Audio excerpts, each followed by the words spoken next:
હાય, આજે હું શેર કરીશ તમારી સાથે ચોખામાંથી ઢોકળા બનાવવાની રેસીપી। તો અહીં આગળ ચોખા મેં આ રીતના લઈ લીધા છે। તમે કોઈ બી ચોખા લઈ શકો છો। મેં 1 કપ લીધો છે। હવે આપણે એને 2 કલાક માટે પલાળવાના છે। જો અચાનક તમારા ઘેર મહેમાન આવે તો તમે આ રીતના ઢોકળા બનાવી શકો છો। તો હવે આપણે એને 2-4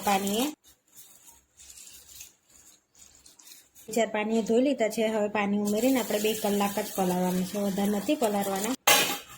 કલાક થઈ ગયા છે, આપણા સરસ ચોખા પલળી ગયા છે। જો હવે આપણે પીસી લઈશું।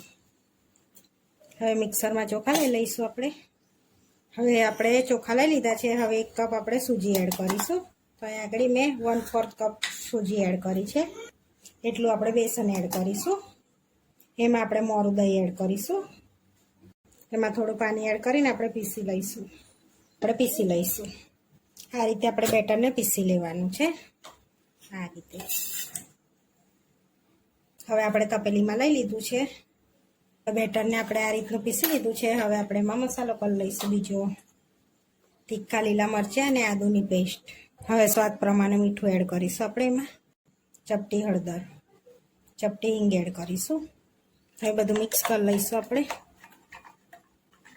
હવે બધું મિક્સ થઈ ગયું છે। હવે પ્લેટમાં થોડુંક તેલ લઈને આપણે પ્લેટને ગ્રીસ કરી લઈશું તેલથી। પ્લેટને ગ્રીસ કરી લીધી છે। હવે આપણે આમાં ઈનો એડ કરીશું। હવે 1 ચમચી ઈનો એડ કરીશું આપણે। હવે 1 ચમચી જેવું પાણી એડ કરીશું અને મિક્સ કરી લઈશું। હવે પ્લેટમાં એડ કરી દઈશું ખીરું આપણે। હવે લાલ મરચું થોડું સ્પ્રિંકલ કરીશું આપણે। હવે આપણે સ્ટીમ કરી લઈશું। તો અહીંયા આગળ મેં સ્ટીમ કરવા માટે પહેલા પાણી મેળ દીધું હતું, સ્ટીમ કરી લઈશું આપણે એને।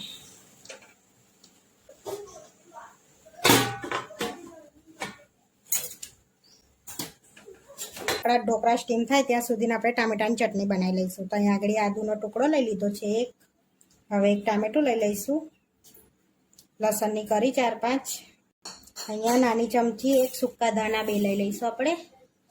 1 ચમચી જીરું એડ કરીશું, સ્વાદ પ્રમાણે મીઠું।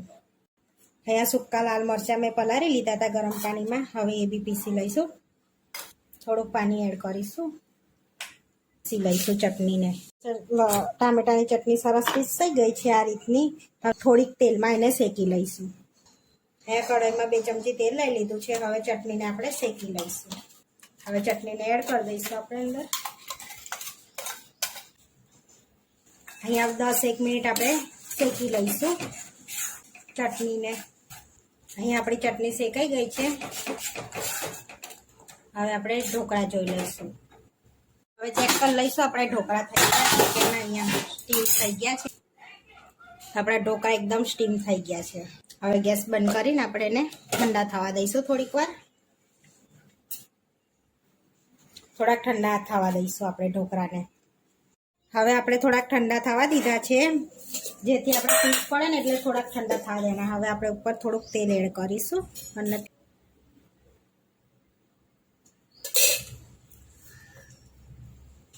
હવે કટ કરી લઈશું આપણે।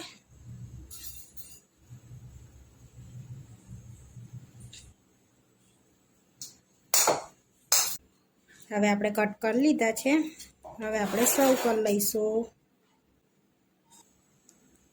આ રીતે આપણે ઉખાડીએ તો ઉખડી જાય છે, ઠંડા થવા દઈએ ને એટલે સરસ આપણા પીસ નીકળે આ રીતના। સરસ એકદમ પોચા આપણા ઢોકળા થયા છે ને। હવે પ્લેટમાં આપણે સર્વ કરી લેવાના છે ઢોકળાને આ રીતે। હવે આપણે ટામેટાની ચટણી સર્વ કરીશું। ટામેટાની ચટણી સાથે સર્વ કરીએ છીએ। આપણા ચોખાના ઢોકળા બનીને રેડી થઈ ગયા છે। આવા વિડીયો જોવા માટે મારી ચેનલને સબસ્ક્રાઈબ કરો, લાઈક કરો અને શેર કરો, અને તમે જરૂરથી ટ્રાય કરો। ફરી મળીશું નવા વિડીયોમાં।